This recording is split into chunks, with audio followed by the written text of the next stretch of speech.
పరమభక్తితో ఉంటాడో ఆ భక్తి పండుతుంది కొన్నాళ్ళకి. ఒక మామిడి చెట్టు మీరు వేశారనుకోండి, ఆ మామిడి చెట్టుకు ఒక పండు పండాలని మీకు కోరిక.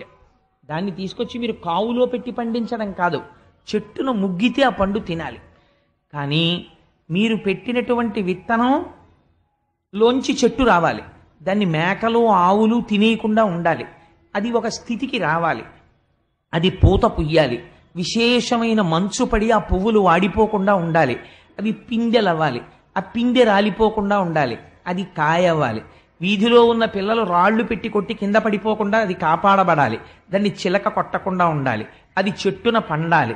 ఆరముగ్గాలి, ముగ్గిన తరువాత కాకులొచ్చి పొడి చేసి తినేయకుండా ఉండాలి, అది భూమి మీద పడాలి, పడే లోపల కింద పడి చితికిపోకుండా చక్కగా మీరు పరిచిన ఏ గడ్డిలోనో పడాలి, పడి మీ చేతికి దక్కితే అందులోంచి సువాసనలు వెదజల్లుతున్నటువంటి ఆ ఫలాన్ని ఆస్వాదించిన నాడు మీరు చేసినటువంటి ప్రయత్నమునకు